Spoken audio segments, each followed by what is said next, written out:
बिस्मिल्लाहिर्रहमानिर्रहीम। अस्सलाम वालेकुम नाज़रीन। मैं हूं आरिफ हमीद भट्टी, लाहौर से मुख्तलिफ और अहम तरीन खबरों के साथ।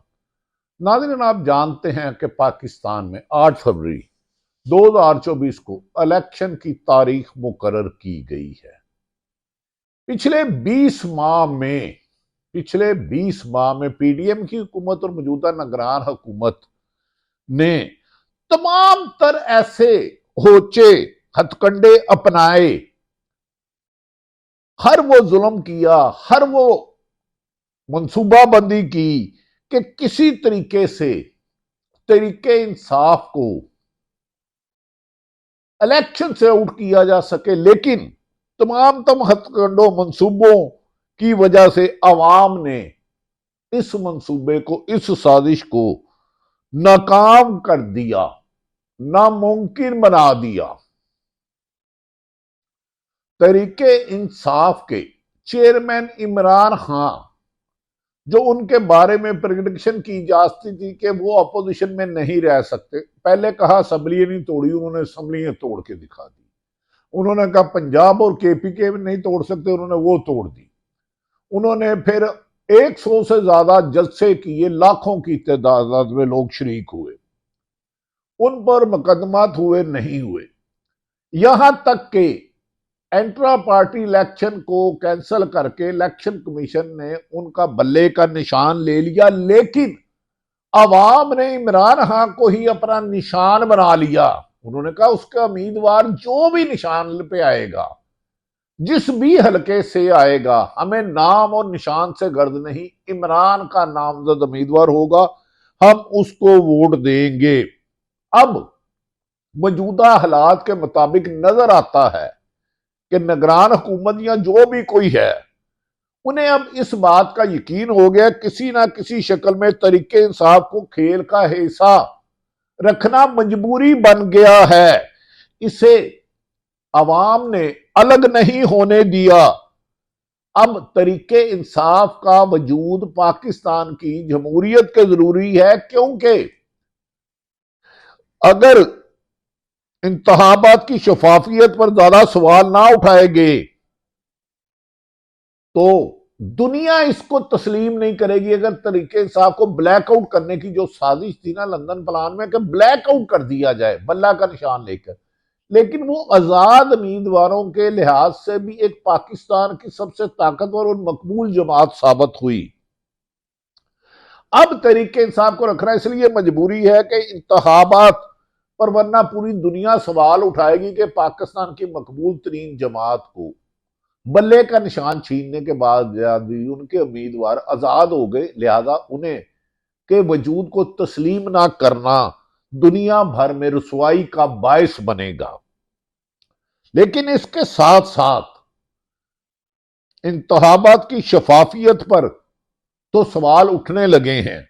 दूसरी तरफ जिसे इमरान खान लंदन प्लान कहते हैं, उसकी तकमील में बेपनाह दुश्वारियां आ रही हैं। जिसे बिलावल भुट्टो लाडला कहते थे, उस शख्स को, मोहतरम मियां नवाज शरीफ साहब को इक्तदार में लाना नहायत नामुमकिन हद तक मुश्किल हो चुका है। शफाफ इलेक्शन में 144 सीटें हैं पंजाब में। अगर साफ शफाफ इलेक्शन होते हैं, तो 110 के करीब, 100 से ऊपर तरीके इंसाफ आजाद उम्मीदवारों की सूरत में आराम से इलेक्शन ले जा सकती है। केपीके की 44 सीटें हैं, जिसमें बहुत कम भी किया जाए, बहुत भी जुल्म सितम किया जाए, तो 35 सीटों से कम नहीं हो सकती। इसी तरह बलोचिस्तान और सिंध में भी वो अपना हिस्सा लेगी।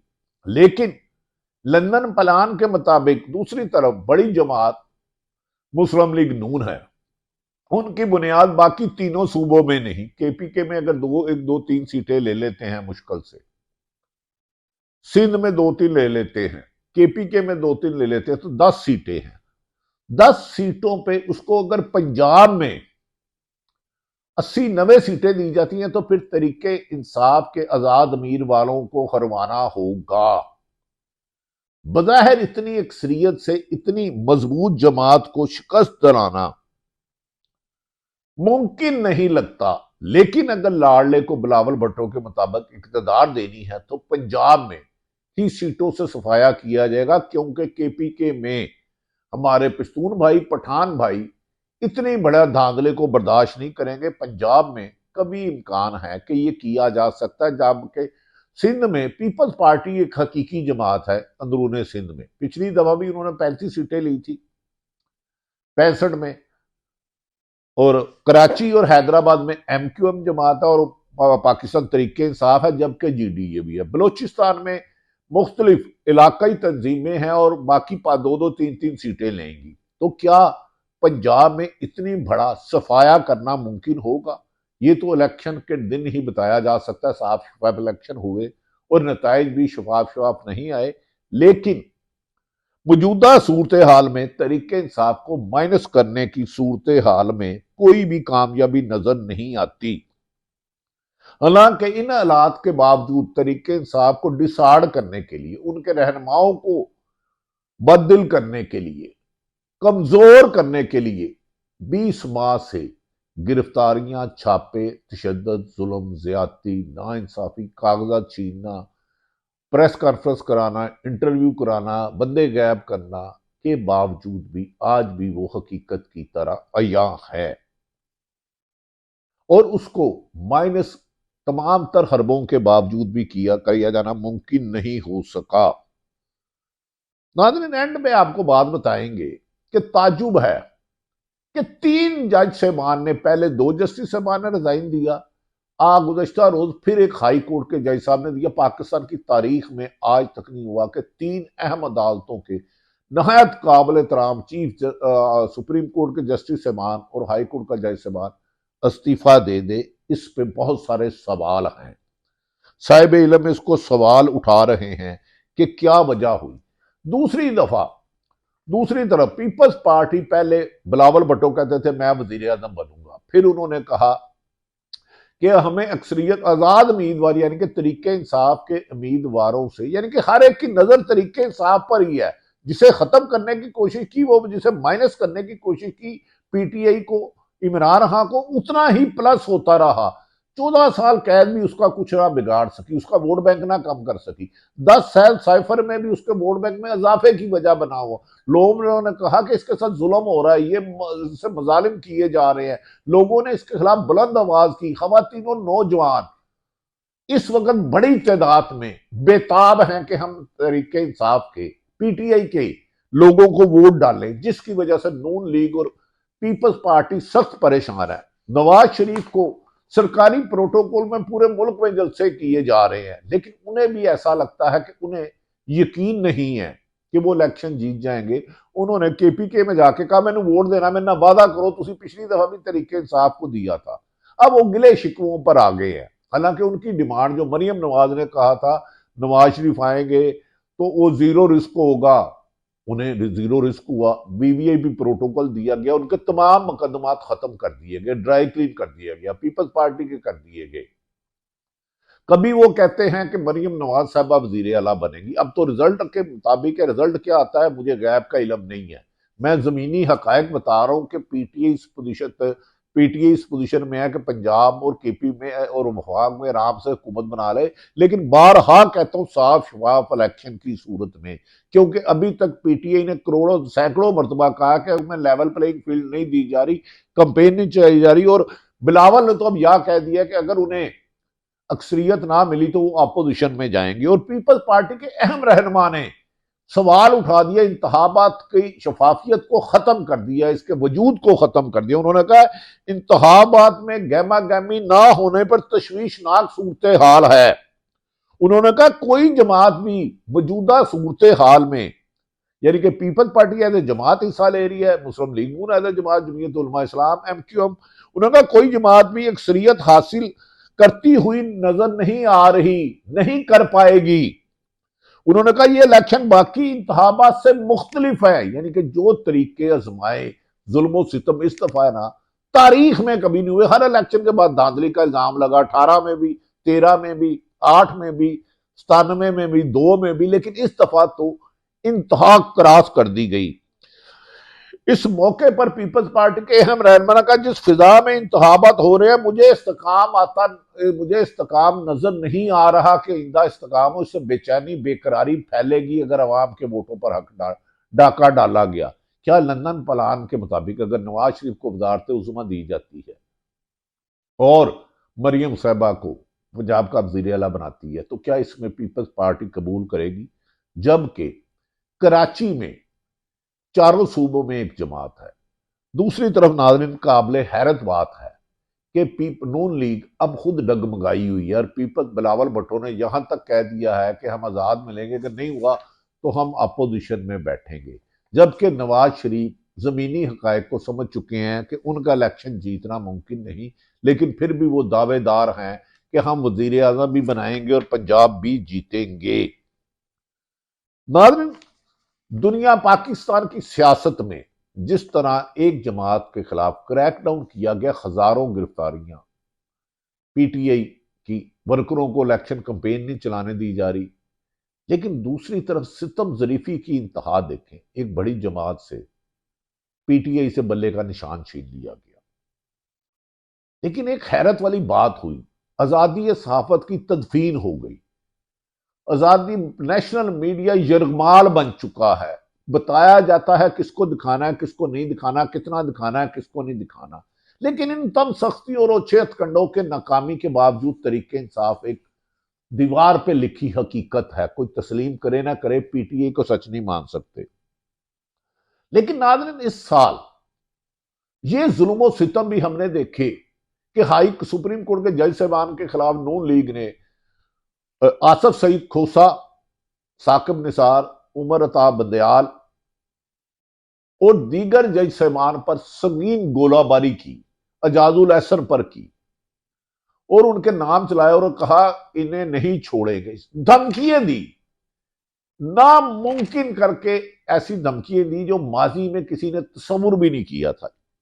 लेकिन पहली दफा ऐसा देखने में आया कि सुप्रीम कोर्ट के ऐसी माहौल तंग किया गया, ऐसे हकूक को सलब किया गया, इंसानी हकूक की पासदारी इतनी की गई कि सुप्रीम कोर्ट के दो जज साहबान ने इस्तीफा दे दिया। माजी में ये मिसालें, तो और एक हाई कोर्ट के जज साहब ने दे दिया। माजी में ये मिसालें कभी भी नहीं आई, कभी भी इतनी अंधेर नगरी नहीं हुई। लेकिन खैर, अंधेर नगरी चौपट राज आजकल है। दो जज साहबान ने एक हफ्ते में इस्तीफे दिए। अब नाज़रीन, ये कहा जाता है कि मोहतरम जस्टिस मुज़ाहर अली नकवी के खिलाफ प्रोपोगंडे किए गए। एजाजुल एहसन, जिन्होंने मौजूदा जस्टिस फाइज ईसा साहब की सरबराही रिटायरमेंट के बाद अक्टूबर में चीफ जस्टिस बनना था, मुज़ाहर अली नकवी और मोहतरम एजाजुल एहसन जो coming chief justice of Pakistan supreme court थे, उन्होंने इस्तीफे दे दिए। इतना प्रोपोगंडा किया कि जजों का नाम लेके इतने नामुनासिब अल्फाज किए गए, बजाय तौहीन अदालत लगने के सहाफियों को कह दिया गया कि इन्हें एफआईए तलब करे। नाज़रीन, आज तक तारीख में नहीं हुआ कि दो जज साहबान, सुप्रीम कोर्ट के ऑनरेबल जज साहबान, एक ही हफ्ते में इस्तीफे दे दे। और जिसे जस्टिस एजाजुल हसन ने चंद माह बाद मोहतरम चीफ जस्टिस फाइज साहब के बाद चीफ जस्टिस ऑफ पाकिस्तान बनना था। लेकिन नाज़रीन, गुज़श्ता रोज एक अजीब माजरा देखने में आया। Supreme court, Lahore high court के जज साहब ने भी अचानक एक इस्तीफा दे दिया, जिसके बाद बेचैनी और बेकरारी फैल गई। इसमें वुकला ने भी गमो गुस्से का इजहार किया कि वुकला को जिस तरह इमरान खान के केस चलाए गए हैं, वुकला को हक जिरा नहीं दी गई, मुल्जमान को नहीं दिया गया। वुकला हामिद खान के मुताबिक वुकला को गन पॉइंट पे यरगमाल बनाया गया, धमकियां दी गई, पकड़ा गया, मुकदमा दर्ज किए गए। जस्टिस मुज़ाहर अली नकवी और फाइज ईसा के बाद अब लाहौर हाई कोर्ट के जस्टिस मोहतरम जस्टिस शाहद जमील ने भी इस्तीफा दे दिया। नाज़रीन, उन्होंने अपने इस्तीफे में वजह तो लिखी, लेकिन उसमें अल्लामा इकबाल के कुछ अशार लिखे। वो पाकिस्तान की अक्कासी करते हैं। हम नहीं बोलते, हम मोहतरम जस्टिस शाहद जमील खान साहब ने जो मुस्तफ़ी हुए हैं, इस्तीफा सदर पाकिस्तान को भिजवाया है, उन्होंने 2014 में वो तैनात चीफ लाहौर हाई कोर्ट के जस्टिस बने। सीनियरिटी में 11वें नंबर पे थे, 11वें नंबर पर थे जस्टिस शाहद जमील साहब। और 2028 में रिटायर होना था और जनवरी फरवरी में वो 24 में इस्तीफा दे रहे हैं। लाहौर हाईकोर्ट बार एसोसिएशन के फाइनेंस सेक्रेटरी भी रहे। अपने इस्तीफे में जो मोहतरम जज जस्टिस शाह जमील खान साहब ने अशार तहरीर किए, मैं आपके गोश गुजार करता हूं, मुझे इसकी अदायगी में शायद प्रॉब्लम हो। उन्होंने तहरीर लिखा है कि आजाद की एक आन है महकूम का एक साल, आजाद की एक आन है महकूम का एक साल,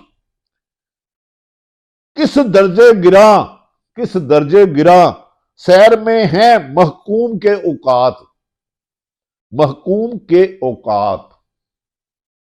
आजाद का अंदेशा हकीकत से मनव्वर, आजाद का या आजादी का, आजाद का अंदेशा हकीकत से मनव्वर, महकूम का अंदेशा मखदूम मखदूम, महकूम का अंदेशा गिरफ्तार हराफात, गिरफ्तार हराफात। ये इलामा इकबाल के शेर आपकी नजर करूं जो जस्टिस साहब ने लिखे।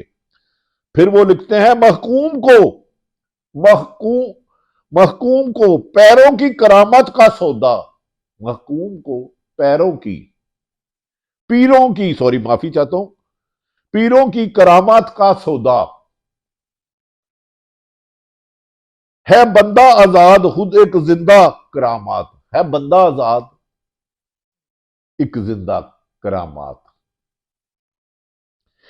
इकबाल यहां नाम ना ले इल्मे खुदी का, इकबाल यहां नाम ना ले इल्मे खुदी का, मौजू नहीं मकतब के लिए ऐसे मकालात। इकबाल यहां नाम ना ले इल्मे खुदी का, मौजू नहीं मकतब के लिए ऐसे मकालात। नादरी, ये वो हकायक है इन इकबाल के शायर में। आपको हमारी मजबूरियां, बेबसियां, लाचारियां चले जाएंगी।